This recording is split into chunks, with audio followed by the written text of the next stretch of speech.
Yeah, look, I think at the time, obviously after the game when I speak, it's still very emotional, very raw, and it's never nice to lose football matches, especially in the way that we did so late. Uh, but when I look back, I've watched the game back twice now. I thought we played really well for large parts of the game.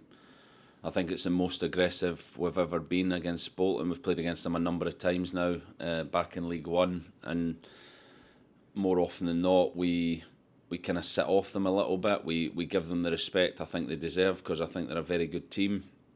But I thought our press and how we went about the game was very good.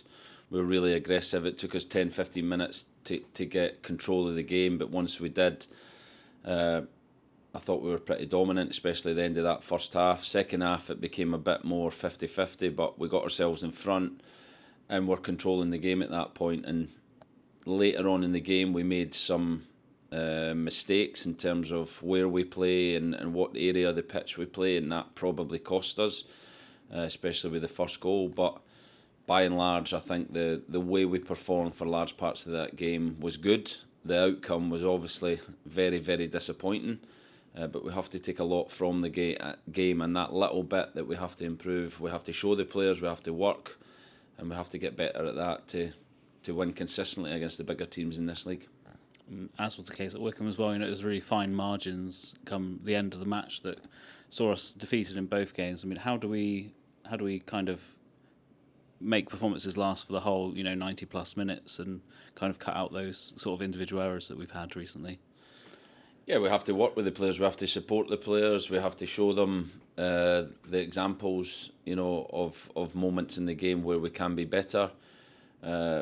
I still think when we go ahead in games, we can press that advantage home more by being more aggressive with our play and keeping the ball in the right area, higher up the pitch, threatening the opposition goal more when we have that good possession. How do we turn that possession into more opportunities, more shots, more goals? So yeah, there's still areas we feel like we can improve, but I think we're doing a lot right. What we do know is against the best teams in this league, you have to get everything right if you want to win the game, and we've been shown that really cruelly in the last two games. But we have to keep believing in large parts of what we're doing, because I think we're doing a lot right at the moment. When you're preparing to face those top seven sides, I mean, how do you approach the match and how you set up the team? What kind of work goes on to get ready for those games? It doesn't change really. The work that goes on for every game is a lot, from the analysts, from the in possession, out of possession, set pieces. All that information has to get passed along to the coaches. We then sit together and distill that down, and what we show the players, what we look at, and what the players look at is different. The players see a lot less than what we see, but we have to give them that clarity on what they need to do to win the game. So that doesn't change whether we're playing somebody down the bottom of the league or somebody up the top, or in the case we've got this week, we're playing a team from the league above in the FA Cup. It's the same process that we go through, and it's giving the players that clarity on what we need to do as a team to win the game. And I think that's probably one of the aspects we have to get better from the last two games. We have to understand what is going to win us games. Against Wycombe, we had to take the ball off of Wycombe. They're a really dangerous team. They're a physical team that if you give them too much of the ball, they'll create final third entries, they'll create crosses, they'll create set-piece moments where they're really dangerous. Bolton are quite similar in a sense that they want to keep the ball, so the more we keep the ball, that frustrates them, and we can take their normal passing game away and the way they control games. So that understanding of how you win games is clear for us. Our identity, I think, is clear. We just have to be better in those moments to, like I said, be more of a threat when we have a lot of the ball later on in the games, control the games in the right area. And these are aspects that we'll show the players, work with the players, and I'm sure we will get better and have a really exciting second half of the season. With Wycombe being on the Wednesday the week before, you only had a short period to recover and prepare for the game. So is it a case of having to be really flexible as well with your preparations?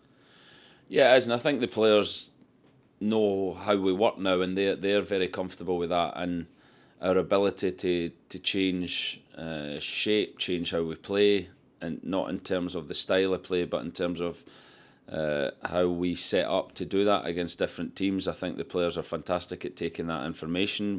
We changed the shape for the first time this season of how we press against a back three, and I thought it worked extremely well. And we've done that in one training session where we have to get all that information across to the players, and the way they receive that information is very good, and the way they carried it out in the match was extremely good, how we pressed Bolton. So like I said, positives to take for the game, which when you lose a game, it's after the game it's very hard to see that, but I think it's my job to analyse the game for what it is. Like I said, I've watched it back twice. I know exactly the reasons why we lost the game, but also know a lot of things that we did really well that we have to continue to do the second half of this season. One thing you're big on is finishers as well, rather than substitutes. When it comes to preparing for a game, how soon do the players know if they're going to be starting or not, and then what their roles are as finishers rather than substitutes? Yeah, we don't. I name the team at 1:30 on a Saturday, but we work on the team throughout the week. So the players will pretty much know the team on a Friday morning, matchday -1. They'll know what the starting team's going to be. The finishers we won't name till the day of a game, but it's something we spoke about recently as a staff.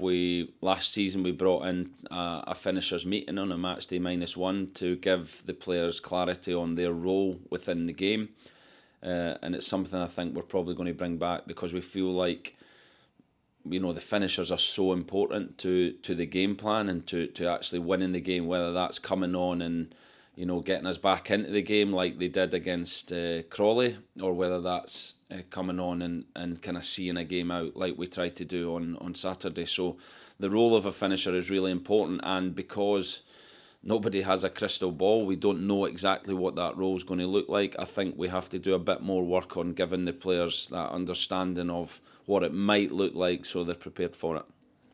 We've suffered a few, obviously, key injuries in recent times. An example being Ed Francis having to fill in that left centre-back position, something he has done in his career before. But does his ability with the ball give you another option when you're playing out from the back as well? Yeah, I think it does. And like I said, I think that's one of the strengths of this team, the flexibility we have and how we build, whether that's with 3 centre-backs, 2 centre-backs, 2 sixes. Recently we've went to 3 sixes. The rotations we have in midfield are really good, and I think that's a really strong aspect of our play, how we build from Joe through to that middle third of the pitch. Where I think we can be better is from there to the final third, how we attack the box, how we break the last line, the speed at which we play through that middle third can still be better, and it's something we've worked on recently, and we've seen improvements with the number of goals we've scored recently. We've scored a lot more goals and a lot more from open play. But I still think it's an area that we can improve, and that is the continual process that we go through as coaches. When you work on one thing, something else then obviously suffers a little bit. So if we had more hours in the day, more days in the week, then we could coach everything we need to coach. But we have to be specific with what we need for the upcoming game, what the team needs.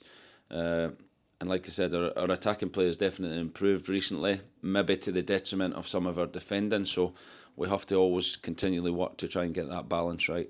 And as you said there, scoring more goals as well. We came over the festive period. We came from behind to win a couple of games for the first time this season as well. So is that showing that that it's gelling more and the players are understanding more what's being asked of them?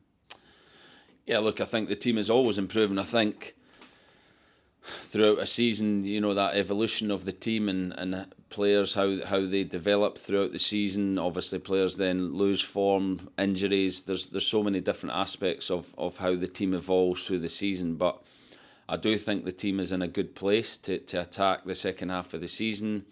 We need some other players back, Reece Cole, Sweens, to name a few, that we need to get back in the squad. We'll obviously try and add 1 or 2 players this window. So I think there's a lot to be excited about this group of players. Yes, we're disappointed at the last 2 results, but sometimes I think you have to look, especially myself, I have to look beyond that. I understand supporters, the result is the be-all and end-all, and that is what ultimately we're going to be judged on. But I think if we look at the bigger picture, the last 2 performances, against two of the better teams in this league have been really good. We have to continue that moving into obviously FA Cup, and then league games Saturday, Tuesday for the next 3 weeks after that. So we have to continue that form into that, and if we keep improving and get those little bits right at the end of games, then we'll turn those performances into results, and everyone will be happy.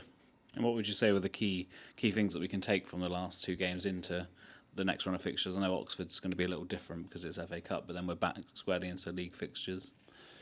I think the way we've went about it, I think our identity has been clear in both games. I think the way we pressed against Bolton was probably the best we've pressed all season.